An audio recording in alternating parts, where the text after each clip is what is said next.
dear friends and students, I Saharsh Kera welcomes you to my channel Shivarsh Education.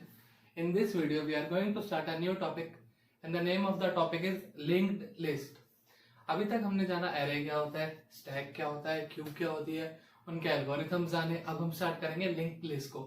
So let's get started. Introduction to linked list. A linked list is an ordered collection of finite homogeneous data elements called nodes.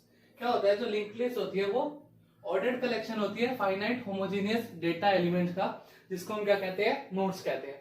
Where the linear order is maintained by means of links और pointer, जिसके अंदर linear order जो है वो maintain किया जाता है links और पॉइंटर के थ्रू.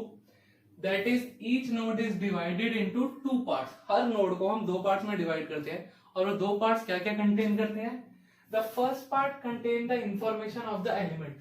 फर्स्ट पार्ट जो है वो कंटेन करता है इंफॉर्मेशन ऑफ द एलिमेंट. इससे मतलब क्या है कि फर्स्ट पार्ट के अंदर जो है हमारा वो डेटा जो है वो स्टोर होगा. And the second part called the link और next pointer field that contains the address of next node in the list. इसका क्या मतलब है कि जो नेक्स्ट पार्ट होता है, यानी कि इस पार्ट के अंदर, फर्स्ट पार्ट के अंदर हमारा डेटा स्टोर हुआ. सेकंड जो पार्ट होता है वो लिंक या पॉइंटर पार्ट होता है, जिसके अंदर जो है वो एड्रेस ऑफ नेक्स्ट नोड जो है वो स्टोर्ड होता है.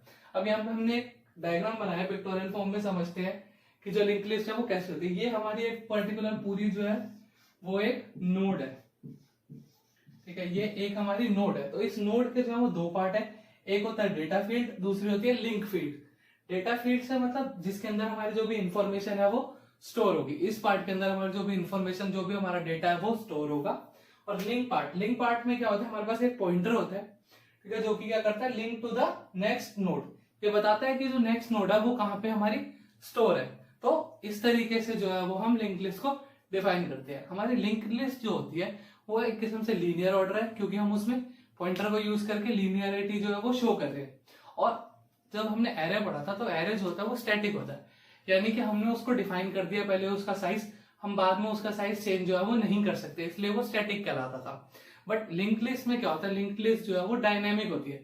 डायनेमिक से मतलब है हम इसका साइज टाइम बाय टाइम जो है वो चेंज कर सकते हैं. So this is introduction to linked list. Now advantages and disadvantages of linked list. तो पहले हम बात करते हैं एडवांटेजेस की. So some of the advantages are given here. यहाँ पे कुछ एडवांटेजेस जो है वो लिंक्ड लिस्ट की गिवन है. First, linked list are dynamic data structure. Linked list जो होती है वो डायनेमिक डेटा स्ट्रक्चर होती है. डायनेमिक से मतलब है कि हम उसके साइज को कम और ज्यादा कर सकते हैं जब भी हमें जरूरत हो.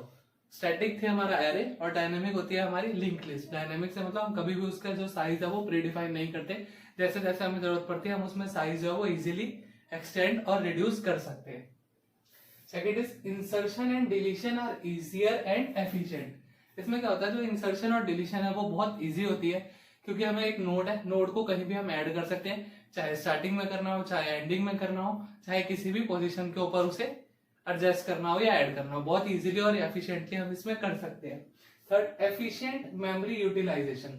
अब लिंक लिस्ट में क्या होता है कि पहले से जो है, यानी कि प्री एलोकेटेड मेमोरी नहीं होती.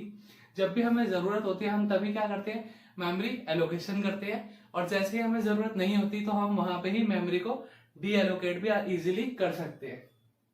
Fourth, many complex application can be easily carried out with linked list. बहुत सारी एप्लीकेशन ऐसी है, कॉम्प्लेक्स एप्लीकेशन ऐसी है जिसे हम बहुत इजीली जो है वो लिंक्ड लिस्ट को के थ्रू सॉल्व कर सकते हैं.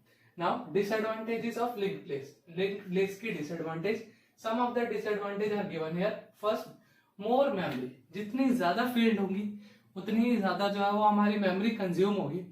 सपोज कीजिए होता क्या है कि इसमें नोड है, तो नोड के दो पार्ट हो गए पहले, तो दो मेमोरी यूटिलाइजेशन हो गई, दो जगह पे मेमोरी चाहिए, ठीक है. इस तरीके से अगर जितनी नंबर ऑफ फील्ड होंगी उतने डबल होती जाएगी, तो क्या होगा, मेमोरी जो है वो हमारी ज्यादा कंज्यूम होगी इसके अंदर.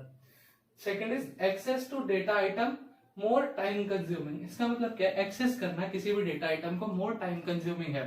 इसका मतलब क्या है, जैसे कि हम ट्रैवर्सिंग करते हैं, यानी कि प्रिंट कराना है एक या फिर सर्चिंग करनी है हमने, तो क्या होता है कि इसके अंदर लिंक लिस्ट के थ्रू फर्स्ट से स्टार्ट होगा. ये नहीं है कि हम डायरेक्ट किसी लोकेशन पे चले गए या हमें पता है कौन सी वैल्यू पे है तो वो जाए, नहीं. इसके अंदर क्या है, स्टार्टिंग से ही हमें स्टार्ट करना पड़ेगा.